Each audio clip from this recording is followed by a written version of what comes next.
Olá, Pedro. Olá, Mia! Bem-vindos ao podcast Inspiração para uma Vida Mágica. Mais uma vez em versão confinamento. Mais uma vez em versão confinamento. Quando saímos do outro confinamento, estavas à espera de voltarmos a ter versões confinamento? Sei lá, na realidade para nós não mudou assim muito porque nós temos continuado com o cenário confinamento. Sim. Temos trabalhado imenso a partir de casa, Yeah. Né? E não há alterações assim tão grandes, mas há certamente uma alteração assim na energia que está. Sim, energia, assim, uma alteração emocional, não é? Sim. Sim. Vamos falar sobre o confinamento hoje? Vamos falar sobre o confinamento. Sim. Acho que, utilizando o nosso habitual prisma do desenvolvimento pessoal, acho que pode ser muito interessante falarmos sobre confinamento. E eu gostava particularmente que nós pudéssemos explorar aqui o facto de quando lidamos com o confinamento aqui em Portugal, não é? Porque há pessoas que nos estão a ouvir noutros países, onde estão a lidar também com a pandemia, mas com timings ligeiramente diferentes, ou com regras ligeiramente diferentes. Mas quando nós lidamos a primeira vez com o confinamento no início de 2020, não é? Ainda no primeiro trimestre de 2020, acho que para a maior parte das pessoas era uma situação muito nova. Era uma situação muito nova. Ou seja, colocou-nos a todos muito nova, totalmente nova. Sim, muito fora da nossa zona de conforto. E agora nós estamos a lidar com o confinamento, que tem regras ligeiramente diferentes, mas que ainda assim, não é? A estrutura base é semelhante. E já não é a primeira vez, nós já lidamos com isto. E eu, do ponto de vista de desenvolvimento pessoal, acho que há uma diferença fundamental entre tu lidares com uma coisa pela primeira vez ou lidares com uma coisa em relação à qual já tens alguma experiência, já tens bagagem, já tens referência, já fizeste aprendizagens. Sim. E por isso tem sido interessante para mim ver que algumas pessoas parece que não chegaram ainda a fazer perguntas e a aprender verdadeiramente com a experiência anterior. Outras, se calhar, até aprenderam tanto que já atribuíram um significado muito fechado a isto. E outras estarão, assim, mais ou menos no meio, a procurar aplicar aquilo que aprenderam. Sim. O que eu sinto agora é igual ao que eu senti da vez anterior em relação a uma coisa que é que o principal confinamento é o confinamento da nossa própria mente. Né? Eu lembro-me no início do outro confinamento, acho que até fiz uma partilha sobre isso, a falar sobre que nós podemos estar confinados, nós podemos estar em quarentena, mas a nossa mente não precisa de estar. E estes diferentes grupos de pessoas que estavas aqui a referir, para mim, acredito que a principal diferença está mesmo no confinamento ou não da própria mente, a própria mente que nos está a confinar, não é? Porque nós podemos estar, nós podemos nos sentir livres mesmo na prisão. Sim. Sendo que tu podes te sentir livre, é uma sensação e é subjetivo, não é? É uma sensação que tu tens e também podes ser livre do ponto de vista mais objetivo, não é? Porque às vezes há pessoas que me dizem eu sinto-me livre, só que depois quando começam a falar das suas estruturas mentais diz, ok, esta pessoa sente-se livre, mas ela não é mentalmente livre, porque não questiona, não se interessa pelo contraditório, não interessa por observar coisas que são diferentes daquelas em que ela acredita. Portanto, ela é livre até que ponto? Objetivamente ela não é livre, ela está prisioneira de um conjunto de ideias. E eu tenho refletido um pouco sobre isto aqui ao longo dos últimos dias, porque conforme se foi aproximando esta ideia de que, olha, vamos ter que reforçar outra vez, apertar aqui as regras e restringir aqui o tipo de coisas e de atividades que podemos fazer no dia-a-dia e a forma como podemos fazê-lo, acho que começou, conforme essas notícias foram chegando, pude observar muito em ação mais do que esta subjetividade do ser ou não ser livre, se há uma liberdade objetiva, se de facto a pessoa tem a capacidade de, ok, está a chegar nova informação, deixa-me aprender com esta informação, deixa-me voltar a fazer perguntas, deixa-me perceber qual é a gravidade da situação, deixa-me perceber o que é que está em causa. Qual é a minha intenção qual é a minha intenção, ou se realmente estou... Porque isso é ser livre. Ser livre é olhar para as coisas tal como elas são, questionar as crenças que nós temos em relação às coisas, para podermos ir aprendendo mais e mais sobre elas. E o contrário disto chega a uma situação e eu já estou muito prisioneiro de um conjunto fechado de ideias. Mas isso é tão transcontextual, não é? Que tu estavas a dizer isso, eu a ser prisioneiro das ideias. Eu noto imenso isso quando trabalho com pais que, principalmente os que ainda não exploraram muito a parentalidade consciente, eles estão claramente prisioneiros, mas prisioneiros com boias não é boias, que é isso? O que é isso? Com correntes nos tornozelos e nos pulsos, prisioneiros e escravos de ideias de uma parentalidade tradicional que, acima de tudo, lhes cria mal-estar, conflitos com os filhos e que não os leva para lado nenhum, no fundo, não é? Ou seja, esta ideia da liberdade que estás a falar aqui, ou que nós estamos a falar aqui, vai muito além da liberdade física. Não é? E eu posso notar em mim também momentos em que eu me permito ser prisioneira por causa de uma falta... prisioneira no meu interior por falta de uma liberdade exterior. Estava-me a lembrar, por exemplo, da máscara. A minha primeira relação com a máscara foi de eu me sentir muito presa por ela, no fundo, utilizando agora essa Mas olha, eu acho que aqui a pandemia deu-nos uma oportunidade espetacular, porque enquanto que tu falaste aí do tema da parentalidade, que é um tema onde nós de facto podemos ser muito pouco livres sem sequer perceber que somos pouco livres. Sim, e há mais. Sim, nos relacionamentos igual, no trabalho igual, na saúde igual.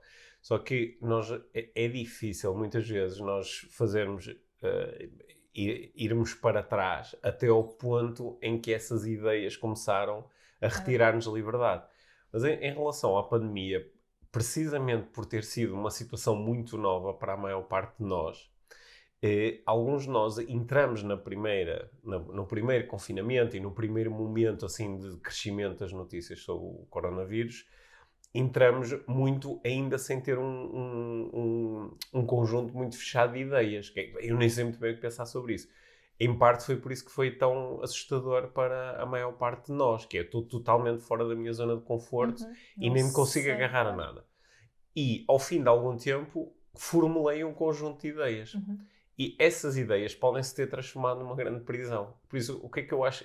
Acho que isto é particularmente interessante, porque estamos quase passado um ano dessa formulação das nossas primeiras ideias, de cada um, e podemos perceber até que ponto é que durante este ano nós, de facto, fomos prisioneiros de um conjunto de ideias que nós pudemos observar o momento em que elas foram criadas, não é?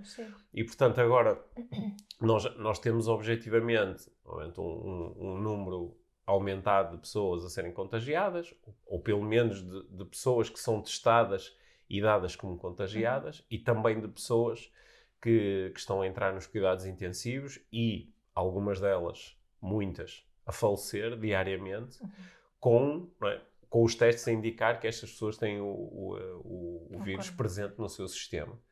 Pronto, e são dados que nós poderemos considerar objetivos. Agora, o que realmente nos aprisiona, ou nos pode aprisionar, são as interpretações e as pré-conceições que nós temos em relação a isso e ao que é que isso significa. Portanto, houve pessoas que desde o início acharam que isto era uma coisa terrível, não é? E que nós íamos todos morrer com isto, não é? E lutaram muito e desgastaram-se muito e fizeram 30 por uma linha. Portanto, essas pessoas, em princípio, continuarão com essa... Podem estar ainda muito prisioneiras desse conjunto de ideias e agora estão eventualmente a jogar o mesmo jogo que jogaram há um ano atrás, que é apontar o dedo a tudo e a todos, não é? Estamos nesta situação por causa das pessoas que que andam na rua, ou que estão na mesma, ou que se juntaram com a família no Natal, ou que fazem isto, ou fazem aquilo, ou que não sabem usar a máscara, ou que vão ao café, né? Ou então a culpa é dos governantes que não estão a conseguir lidar com a situação. Também tivemos muitas pessoas que acharam desde o início que isto era tudo um erro de percepção, não é? Que não havia Covid nenhum, que isto era a gripe, ou era o frio, ou era teorias de conspiração. Sim, chegou a entrar em teorias de conspiração, que vão mais à frente do que simplesmente um erro de interpretação, não é? Que é deliberadamente isto foi feito para nos pôr a todos em casa, para estarmos debaixo de controle, etc, etc. E algumas destas redes de ideias, não é? Elas aprisionam tanto a mente que depois não é necessário ser decretado um confinamento porque a pessoa já está em confinamento. Já se confinou há muito tempo. Portanto, depois a chegada deste tipo de notícias é mais uma confirmação da crença anterior. Da crença anterior, não é? Mas eu acho que neste caso em particular, quem sempre foi mais alarmista vai ter a sua crença reforçada brutalmente com as notícias dos últimos tempos, não é? De que estão a ver, eu tinha mesmo razão. Sabes que ontem eu partilhei contigo, eu estava a escrever uma história, a última história do segundo volume do Contos com Coaching, né? Finalmente. das histórias para crianças, e eu decidi escrever uma história que estava ligada com a pandemia e com o uso da máscara. Porque achei que as crianças que estão... Aqueles que são crianças nesta altura né, vão se lembrar, provavelmente, durante muitos anos, ou se calhar ao longo de toda a sua vida, destes momentos, dos momentos em que teve que se usar máscara e teve que se ter estes cuidados todos. E seria muito bom que eles se lembrassem disso como uma coisa excepcional. Houve ali 1 ou 2 anos da minha vida onde isto esteve muito presente, mas depois nós conseguimos ultrapassar a situação e não voltamos a ter que recorrer a esse tipo de expediente. Seria uma boa notícia, porque queria dizer que não existiam outras pandemias ou que esta não ficava totalmente fora de controle e passava a não termos outra forma de lidar com isto que não fosse transformar alguns destes comportamentos em hábitos recorrentes. Né? Eu estava a escrever sobre isso e estava a pensar em o que é uma boa mensagem para entregar no meio de uma história ou uma criança em relação com a pandemia. E eu utilizei a máscara ali como uma metáfora do tipo de cuidados que nós podemos ter. O que é uma boa forma de abordar isto? Porque se eu for pelo lado alarmista, não é? Vou fazer uma história em que, sei lá, alguém não usa máscara e depois morre, ou não lava as mãos e depois infecta a família toda e toda a gente fica doente, e a criança vai incorporar aqui um conjunto de ideias que algumas crianças já incorporaram. Um conjunto de ideias quase se estão a transformar em fobias. Que se estão a transformar em fobias e eu acredito que nós no futuro vamos ter que lidar com um conjunto de crianças que vão crescer com muito medo do mundo exterior e daquilo que o mundo lhes pode fazer. E, portanto, isso em princípio não era uma boa história. Não era uma boa história. Também não era uma boa história fazer o contrário, contar uma história onde pronto, não era preciso utilizar nada e no fim estava tudo bem, não é? É só confiar. É só confiar, não é? Porque muitas pessoas têm essa história, dizem assim, eu nunca liguei nada a isto, eu nunca lavei as mãos, eu nunca pus a máscara em lado nenhum, quando ponho até baixo faço de conta. E não me aconteceu nada, andei em todo lado, fui a festas, estive com pessoas, não me aconteceu nada. Portanto, isto é tudo uma farsa, que é, a partir de uma experiência pessoal, generalizamos, o que sabemos que isso é um erro de desenvolvimento pessoal, certo, não é? É um erro mental. E, portanto, isso também não seria uma boa história, mas o que é que seria aqui uma aprendizagem, ou uma estrutura que fosse interessante, não é? E acabei a dar por mim... A história tem ali assim um bocadinho um caráter metafórico, a solução que ali o pai da menina que está a lidar com... Eu contei a história de uma menina que inicialmente não queria usar máscara porque se sentia mal e a máscara cheirava mal e ela achava aquilo horrível e não conseguia ver a cara das pessoas. Só com o tempo vai-se não só habituando à máscara, como começando a incorporar muito aquela ideia de que se eu não tiver a máscara vai-me acontecer uma coisa má e começa a querer usar a máscara em todo lado. Inclusivamente o pai repara que ela até... está no quarto a brincar sozinha com os brinquedos dela e ele dá para que ela pôs a máscara. E ele percebe, isto foi longe demais porque isto agora já foi ultrapassado o propósito prático da utilização da máscara. Ou seja, a menina está muito confinada. Ela está altamente confinada e, portanto, depois o pai e a mãe conversam e procuram arranjar ali uma solução para comunicar de uma forma que faça sentido para a menina e que a ponha a pensar. Mas a pensar sobre o quê? Era este aqui o meu dilema enquanto autor, não é? É uma grande questão. E dei por mim, até parei, eu estava a escrever, parei um bocadinho de escrever e fechei os olhos e estava-me a conectar comigo e o que é que eu realmente gostaria de passar às outras pessoas em relação a este assunto. E aquilo que eu quero passar, no fundo, é sempre, ou é quase sempre a mesma coisa, que é a estrutura base do coaching, que é recolher informação, prestar atenção, o que é que está a acontecer, ter intenções claras, neste caso a intenção de estar seguro, de estar saudável, de contribuir para o meu bem-estar e de todos os outros, e depois conseguir encontrar um conjunto de ações que façam sentido em relação à informação que eu recebi e em relação às intenções que eu tenho. Não é?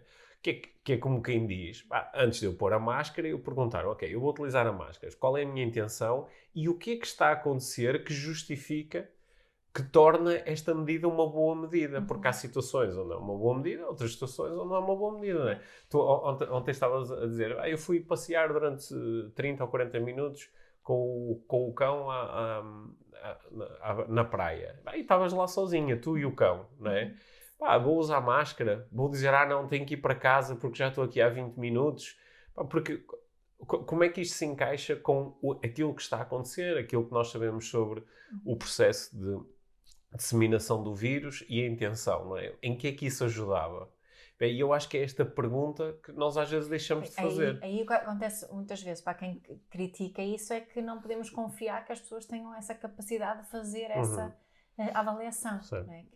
Que em certas situações não... Mas então é aí que deve estar a nossa atenção, deve estar em criar as condições, se nós achamos que as pessoas não têm a capacidade sozinhas entender isto. Isso é uma coisa um bocado paternalista, não é? Tem sido de facto, e nós falamos nisto várias vezes aqui no podcast, um pouco o discurso que as autoridades portuguesas têm utilizado em relação aos cidadãos é um bocado paternalista, que é, como vocês são um bocado... E o que é que acontece nas relações humanas, relações pais e filhos, quando os filhos chegam à adolescência, quando têm vivido num ambiente demasiado paternalista e restritivo? Têm dificuldade em tomar estas decisões. E além disso, muitas vezes revoltam-se, fazem do contra. Certo.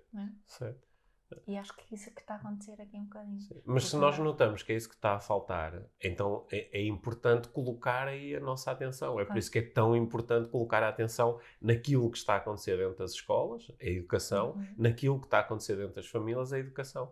Porque é através desses processos, não é? Sobretudo o processo família e do processo escola, que as crianças aprendem a utilizar este sistema. Sistema de questionamento. Sim, e como sempre para mim entram aqui os valores da parentalidade consciente, que têm a ver com o igual valor, o respeito pela integridade, a autenticidade e a responsabilidade pessoal.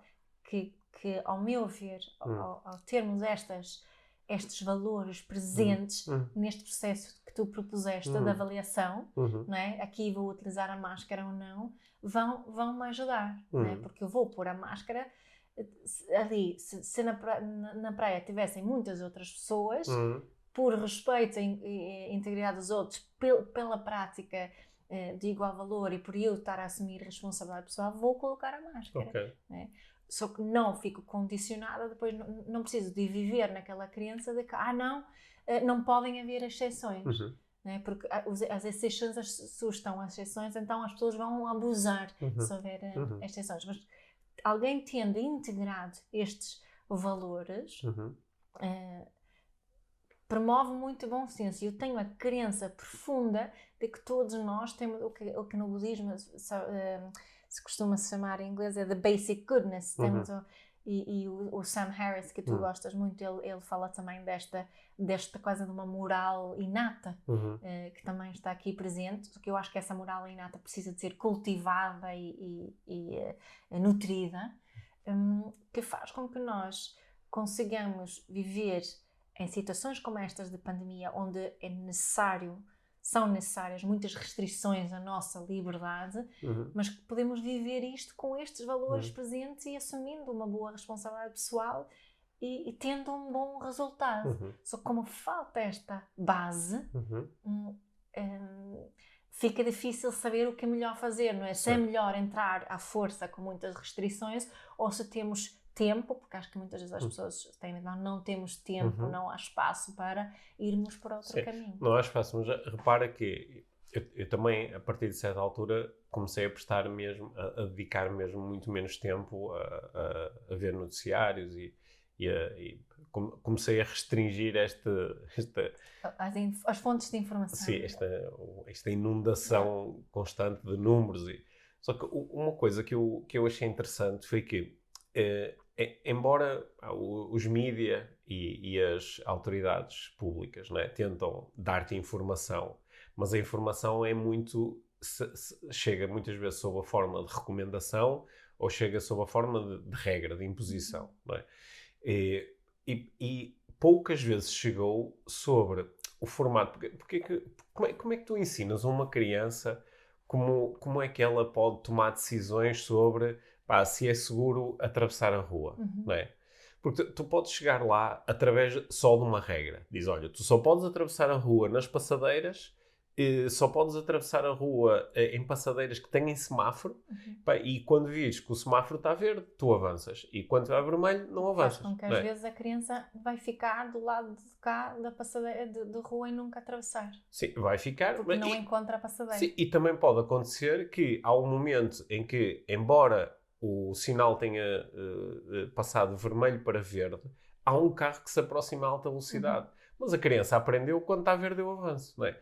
Estou aqui a propor assim um caso exagerado, mas para procurar mostrar aqui esta estrutura, que nós podemos estar muito focados na regra ou podemos estar focados no tal processo de qual é a minha intenção. A minha intenção é poder passar para o outro lado da rua em segurança, ok? Então aqui é que eu tenho que prestar atenção. Tenho que prestar atenção aos carros, mas também às pessoas, às bicicletas, às coisas, não é? E como é que eu presto atenção? Olho. Mas olho para onde? Se eu olhar em frente, só vejo as coisas que estão à minha frente. Então, se calhar, é bom olhar para a esquerda e para a direita. Basta olhar uma vez? Não, porque às vezes eu olho para a esquerda e depois fico a olhar um bocado para a direita, mas entretanto já pode ter acontecido alguma coisa na esquerda. Ok, então quantas vezes é que eu tenho que olhar? E de que forma é que eu tenho que olhar? E a que distância é que têm que estar os objetos, neste caso os carros ou as bicicletas, para eu poder seguro? E se a criança começar a conseguir responder essas perguntas, tu sabes que ela agora tem uma estrutura mental que é muito melhor e é muito mais segura e saudável do que simplesmente ela ter uma regra que diz isto podes, isto não podes, não é? Porque é ela própria que está a aprender a tomar decisão. Ou seja, durante este tempo foram muito poucos os casos, pelo menos que eu tenha visto, onde tenham dito, olha, estás numa situação deste género, o que é que pode ser importante, a que é que pode ser importante tu prestares atenção nesta situação, não é? Em vez disso, estivermos demasiado focados em se a mesa do restaurante umas vezes era a 2 metros, depois era a 1,5 metro. Essas coisas, para já, determinar utilizar esse tipo de regras é mesmo um distanciamento total daquilo que é a nossa vida prática, não é?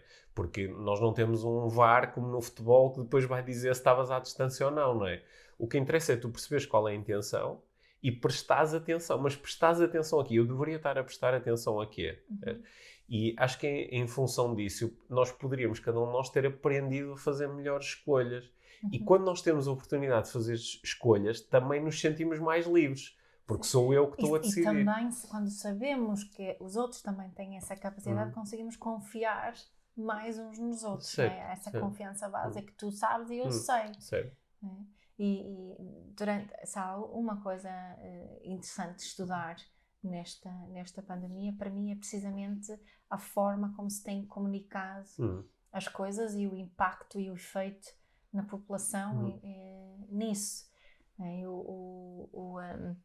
É curioso observar que no primeiro confinamento ia-se, por exemplo, dar o tal passeio higiênico, não se encontrava quase ninguém. Né? Agora, pelo menos aqui que nós estava muita gente, ainda por cima tem estado este tempo maravilhoso, mas estava mesmo muita gente a fazer os seus passeios higiênicos. Sim, isso pode querer dizer. Ontem nós vimos um número na televisão à noite, uns números que nós nem percebemos bem como é que tinham sido calculados, mas que mostravam que o confinamento estava a ser metade daquilo que foi. Exato, estava a 36 ou nós não percebemos 39%. Nós não percebemos muito bem, porque eles não conseguiram explicar na televisão o que é que aquele número queria dizer, mas pronto, olhando assim para o número no geral, queria dizer que as pessoas estariam em casa, ter-se-iam fechado em casa, por comparação, não é? Metade daquilo que fizeram há quase um ano. E eu estava a pensar, mas isto é bom ou é mau? Porque isto está a ser dado como mau. E como mau no sentido, vamos ter que endurecer as regras para conseguir fazer. Mas isto pode ser bom, porque pode dizer que algumas pessoas aprenderam a lidar melhor, mantendo a intenção de estarem seguras, de estarem saudáveis e de criarem condições para os outros estarem também seguros e saudáveis, não é? Algumas pessoas podem ter aprendido a lidar melhor com isso. Olha, há aqui um conjunto de coisas que eu faço que não colocam de todo ninguém em perigo, não é? Sim, e portanto eu posso fazê-las. Exato. Houve ali um agente de PSP que estava a dizer que o passeio higiênico e passar os animais domésticos 20 ou 30 minutos chega, não precisamos estar 2 horas. Então, para mim é muito mais interessante, mas estes 20, 30 minutos como? Em que condições? Claro. Não tu podes estar 20 minutos no meio de todas as outras pessoas e a cumprimentar toda a gente. E vou com os vizinhos todos, vamos todos ao mesmo tempo passear. Ou podes estar 2 horas sozinha, ou quando cruzas com alguém... Afastas-te muito. Mantens a máscara, afastas-te, etc. Né? E eu acho que isso, pensando outra vez naqueles grupos iniciais, que eu acho que acabaram por ter aqui um peso muito grande e continuam a ter um peso muito grande, sobretudo na quebra da coesão social. Né? Porque quando nós estamos a lidar com desafios, a coesão social é fundamental para que os desafios coletivos possam ser ultrapassados. E quer este grupo que diz, isto é tudo uma treta, isto são as farmacêuticas, isto está tudo feito, isto é só para te controlar.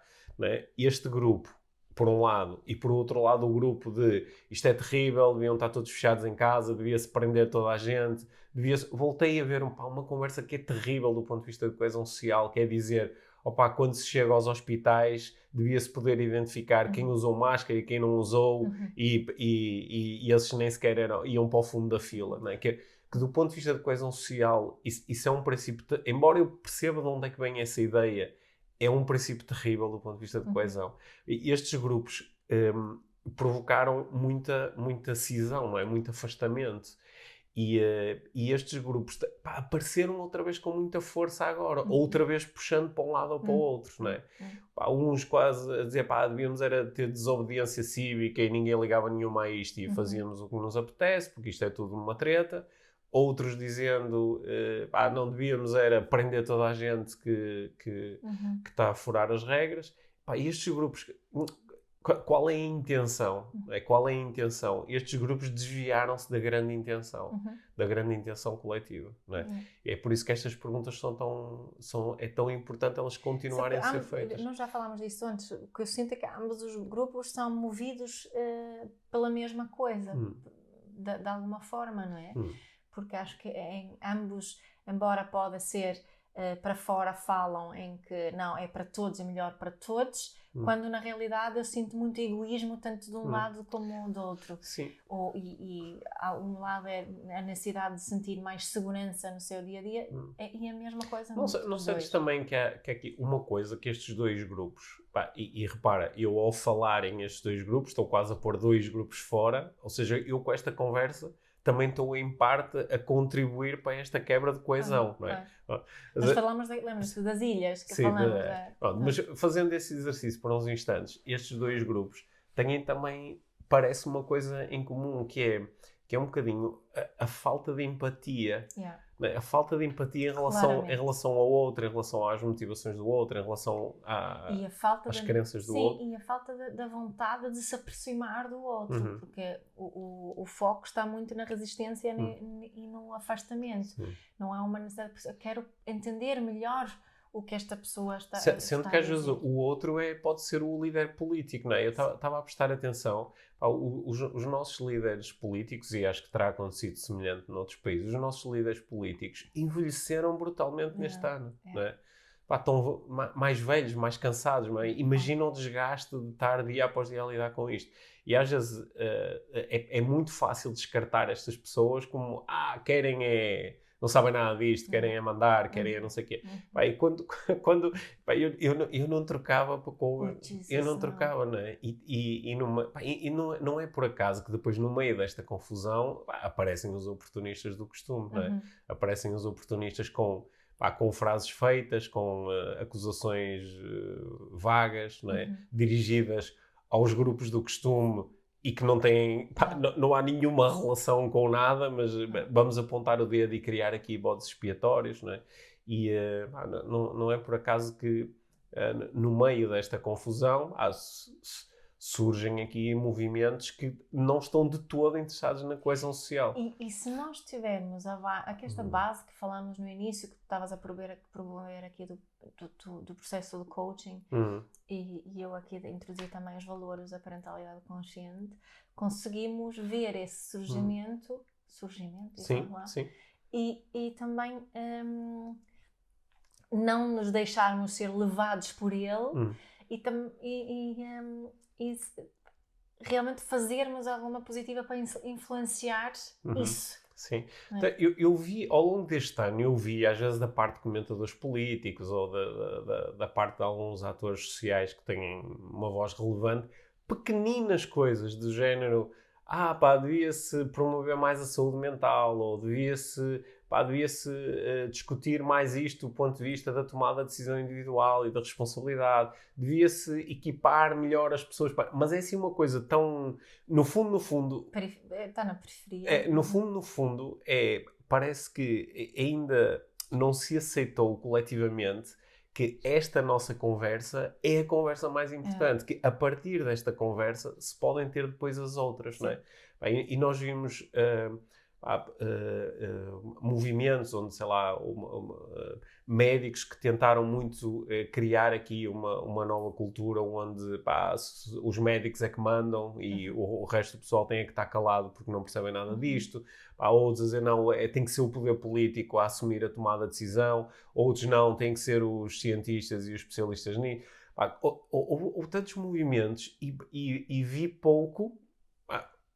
pouca força para aquilo que nós temos procurado promover, que é vamos focar também no indivíduo, na sua capacidade de tomar decisões, na sua capacidade de assumir responsabilidade, e vamos perceber de que forma é que a partir do indivíduo nós podemos chegar à coesão social.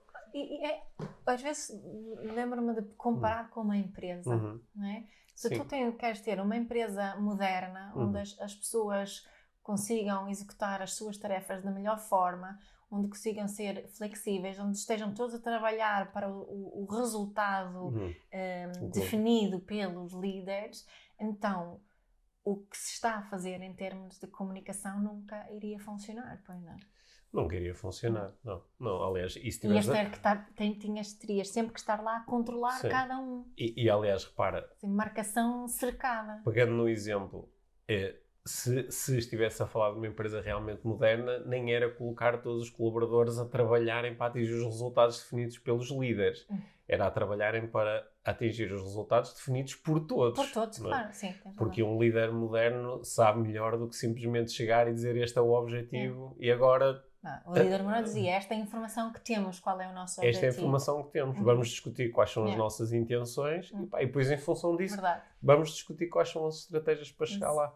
Repara que nós estamos sempre a falar da mesma coisa, não é? Pode ser um micro, aqui um contexto micro, pode ser a família, pode ser a empresa, pode ser um contexto mais macro, não é? Pode ser uma região, ou um país, ou o mundo inteiro. Sabes o que deixa-me imensamente frustrada sempre quando tenho este tipo de conversas?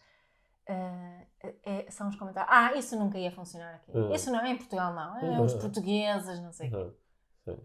Sim, mas sabes que isto muda tanto quando nós... É por isso que eu tenho aqui isto também pode ser a minha prisão, pode ser o meu conjunto de crenças em ação e às vezes limitado, que é, eu acabo estas conversas quase sempre a dizer, para mim é muito importante a coesão social, é muito importante viver num sítio onde sinto que as pessoas se sentem vistas, se sentem ouvidas, se sentem envolvidas, que participam e que conseguimos em conjunto ir aperfeiçoando e afinando que saibam assumir a sua responsabilidade. A forma como vivemos para que possa ser melhor para todos. Isto é muito importante. Só que durante as conversas eu vou quase sempre chegar e isto começa mesmo no desenvolvimento pessoal. Claro.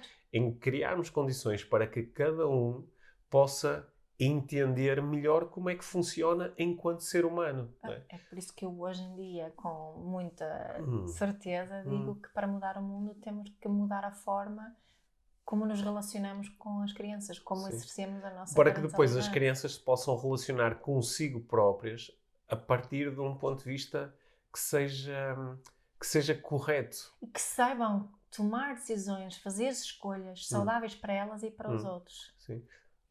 Olha a palavra que eu... Agora estava aqui a pensar, a palavra que eu fui buscar, correto. Eu não estou a falar aqui de correto do ponto de vista moral, mas correto do ponto de vista do funcionamento do seu próprio sistema. Né? Porque no meio disto tudo, no meio desta conversa toda, nós poderíamos ir buscar acontecimentos ou mecânicas ou processos muito importantes, como as sensações, os sentimentos, os pensamentos, que estão na base de tudo. Só que essas coisas normalmente não são trazidas para a conversa porque são tomadas como demasiado subjetivas ou demasiado fluffy ou coisas em que é difícil tocar, ou o que nos interessa são coisas mais factuais, mais terrenas. Só que depois, no nosso dia-a-dia, é o primeiro conjunto de coisas que realmente faz a diferença. É em nome dessas coisas que nós estamos bem ou estamos mal. E em nome dessas coisas que nós agimos. Não é? Acima de tudo, agimos de acordo com as emoções e necessidades e não de acordo com o que o pai ou o meu chefe ou o líder do meu país me diz. E acho que nesses momentos eu normalmente ganho muita força pessoal. Às vezes estes momentos acontecem, estou a correr, a ouvir um podcast, estou assim meio distraído a pensar comigo próprio, ou estou a conversar com alguém como estou a fazê-lo agora contigo. Mas é nestes momentos que eu ganho assim mais força para me dedicar àquilo que eu faço normalmente, de organizar cursos, ou de fazer sessões de coaching, ou de partilhar coisas nas redes sociais, ou de gravar podcasts. São os momentos em que isso dá mais força, porque é quase como um renovar da compreensão de que isto é o mais importante. Sim. Eu gostei disso. É um renovar da compreensão. Sim, porque eu tenho essa compreensão, só que depois às vezes também me distraio no meio de tanta outra coisa. Às vezes também fico farta. Às vezes também fico farta, às vezes também fico em efeito, às vezes também fico lixado. Às vezes também me apetece dizer palavrões. Sim. Eu ia a correr ali no passadiço aqui próximo da nossa casa, não é? E pronto, eu não sei se encaixa no passeio higiênico, mas eu corro durante 1 hora. É prática desportiva ao ar livre. Mas de acordo com o que o senhor disse ontem, mais do que 30 minutos não precisa. Sim, mas aquilo não é um passeio higiênico, é uma prática desportiva. Não, ele também falou em práticas desportivas. Foi? Ok. Sim. Pronto, então tenho que correr mais rápido. Pronto, mas eu enquanto ia a correr, passei por um casal e eles estavam assim um bocadinho à distância e eles ambos tinham a máscara colocada assim para baixo, né, sobre o queixo. E quando eu me aproximei, eles muito rápido colocaram a máscara e afastaram a cara. E foi engraçado, aquilo durou 2-3 segundos, não é? Mas aconteceu tanta coisa dentro de mim naquele momento. Porquê? Por um lado, há uma sensação logo muito inconsciente de parece que eu sou um ser nojento, sabes? Ou perigoso, ou quando eu estou só aqui a correr, não é? Depois mais uma compreensão de, ok, as pessoas estão com medo e acham que, eu posso ir a correr e não sei, mandam um perdigoto, uma coisa qualquer e elas são... E elas esqueceram-se onde colocaram as mãos antes de manobrarem a máscara. Ok, supostamente lavamos as mãos antes e depois dessa manobra. Pois, não sei, mas pensei, depois aconteceram ali muitas coisas e depois eu finalmente relaxei e disse, as pessoas estão a agir com base no seu mapa mundo. No meu mapa mundo isto não faria sentido, porque toda a informação que eu recolhi mostrou-me que a probabilidade de tu contraires o vírus porque te cruzas com alguém que está a correr num passadiço tenderá para 0, Mas ainda assim, no mapa mundo desta pessoa, a informação é diferente e então ela protegeu-se e está tudo bem. Mas mesmo assim lidei ali logo com um turbilhão de pensamentos e emoções naquele momento. Né? Lavem as mãos. Sim, lavar as mãos parece que continua a ser Mas lavar as mãos e manter distância são as coisas que temos mesmo a certeza que funcionam muito bem. Sim, e possamos também todos assumir a responsabilidade por aquilo que estamos a dizer. Olha, eu acho que aqui, assim, já em jeito que chegando ao final da nossa conversa, queria fazer ainda mais um comentário, sabes, que nos últimos dias eu tenho reparado muito nas pessoas como nós estão no mundo do desenvolvimento pessoal, sabes? E noto que há assim, há um conjunto de atitudes que eu não aprecio particularmente, mas mais uma vez isto é a minha prisão, não é? São os meus valores ou as minhas crenças em ação. Acho que há uma parte dos chamados líderes do movimento do desenvolvimento pessoal, ou líderes no sentido em que têm mais exposição ou chegam a mais pessoas, porque dificilmente seriam líderes face àquilo que eu vou dizer a seguir, que simplesmente fazem de conta que aquilo que está a acontecer socialmente, aquilo que está a acontecer politicamente, isso não me interessa. Eu estou aqui para te ensinar coisas e vender cursos. E fazer masterclass e ter muitas pessoas e dizer-te as coisas que te iria dizer se não houvesse pandemia ou se não houvesse comentários racistas nas redes sociais. Isso aí não me interessa. Ok, eu não estou a olhar para isso, eu estou focado só numa coisa.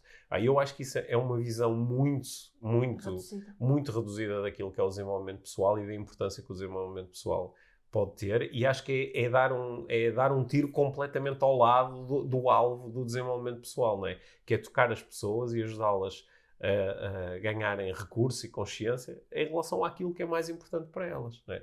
Portanto, isso é uma coisa. Outra coisa que também me perturba às vezes é ver pessoas que são seguidas por um conjunto de seguidores e podem ser pessoas do desenvolvimento pessoal, mas também podem ser pessoas ligadas ao mundo do espetáculo, à música ou ao desporto, e que fazem comentários que eu acho que são perfeitamente legítimos sobre política, sobre sociedade, sobre tudo, só que acabam, às vezes, a utilizar o mesmo tipo de argumentação que seria utilizado, e aqui, pronto, aligeirando um bocado, que seria utilizado em qualquer tasca, não é? Um comentário daquele, isto agora...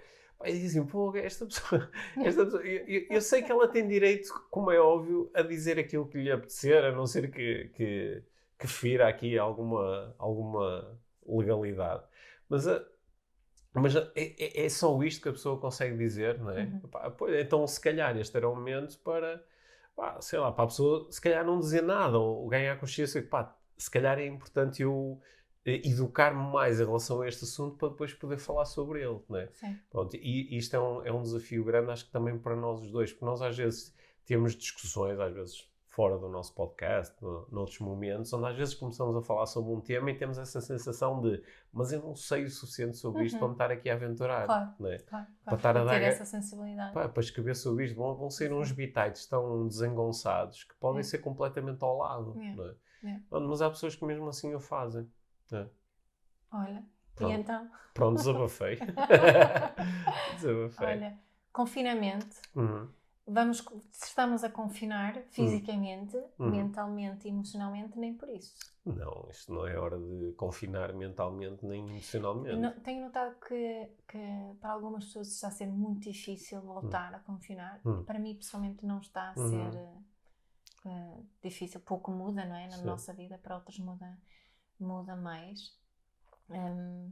Acho que é mais um convite para aproveitar o trabalho de desenvolvimento pessoal. Ainda há pouco tive uma conversa com um casal que estou a acompanhar por causa de questões de parentalidade, e estávamos a falar sobre, eles estavam a dizer que porque dá diferente agora, não é? Eles não, ainda por cima, as filhas tiveram mais tempo fora da escola, iniciaram com aulas à distância, ou seja, certos stresses do dia a dia não existiam. O que faz com que consigam aplicar e experimentar e explorar as ferramentas, as estratégias todas de parentalidade consciente com um mar calmo, digamos assim, e não no meio do caos. E acho que este tempo de confinamento, quem não conseguiu fazer antes, talvez consiga agora. Quem conseguiu antes espero que dê continuidade a mergulhar mais no mundo do desenvolvimento pessoal, que nos permite fazer isso. E uma coisa muito importante, pedir ajuda. Sim, porque há pessoas que estão a lidar outra vez com situações muito difíceis, não é? Imagina alguém que, por exemplo, ao longo do ano 2020 perdeu o seu emprego.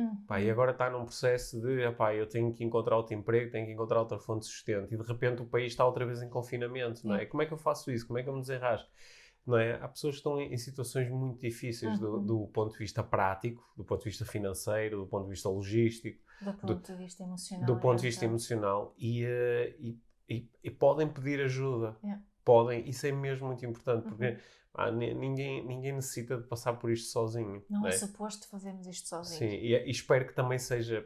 algumas pessoas, ou muitas até, nos confidenciaram que ao longo do ano 2020 que as nossas ações, o nosso podcast, as lives que fizemos, os cursos que disponibilizamos, acabaram por ser também um ajudar a sentir que, olha, eu não estou sozinho e tenho aqui pessoas que me podem ajudar ou da forma que conseguem. Isso é mesmo importante. Sim, no outro dia fiz uma partilha sobre isso porque há tempo li aqueles posts que aparece de vez em quando que dizia, tu consegues. Tu consegues. Sim. E fiquei muito a pensar sobre isso, porque isto é um clichê do desenvolvimento pessoal. E sempre que vejo isso, apetece-me adicionar. E se não conseguires sozinho, está tudo bem. Sim. Porque, aliás, a maior parte das coisas não conseguimos sozinhos. Quantas coisas é que tu realmente consegues sozinho? A maior parte das coisas conseguimos com a ajuda de alguém, em conjunto. E acho que isso é algo que esta pandemia me tem feito refletir muito mais sobre isto. Muito mais interessante do que dizer tu consegues, é dizer tu podes conseguir. Sim. Quer dizer, há essa possibilidade. E podes conseguir também com a ajuda dos outros. Exato. Não é? Sem colocar essa pressão do tu consegues. Exatamente. Tu consegues. É nestes momentos que o desenvolvimento pessoal pode ser muito tóxico. Para alguém que já está em dificuldades, para alguém que já está a lidar com um envolvente extremamente exigente, e depois ainda chega outra pessoa e diz, tu consegues, basta quereres, basta mexer-te e arranjar soluções. Sim, define os teus objetivos e faz isto. Diz estas afirmações, eu consigo todos os dias. E isso pode causar muita dificuldade, porque algumas pessoas podem beneficiar desses ensinamentos e até conseguir, mas a maior parte não vai conseguir. Não. Tal como provavelmente a própria pessoa que está a divulgar esses ensinamentos também não consegue uma série de coisas na sua vida, apesar de querer. Né? Só que faz de conta e vende uma ideia, uma imagem, um conceito, uma marca, e isso pode ser muito tóxico. Isso pode ser muito, muito tóxico. Né?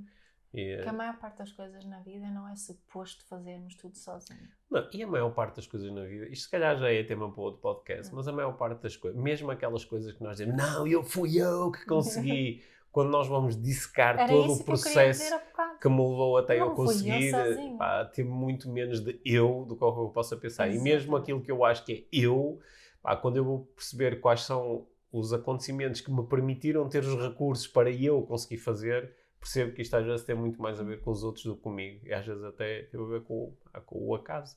Né? E com esta cena é muito ego, não é? Sim. É muito ego.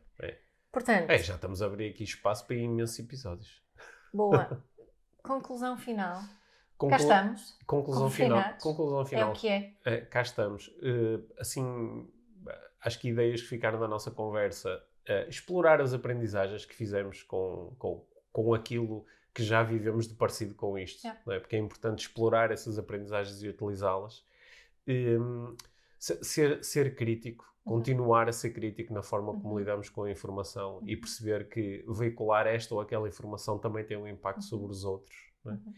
E aproveitar para afinar os processos de desenvolvimento pessoal. O que é que está a acontecer? O que é que eu quero que aconteça? Como é que eu posso fazer para chegar lá?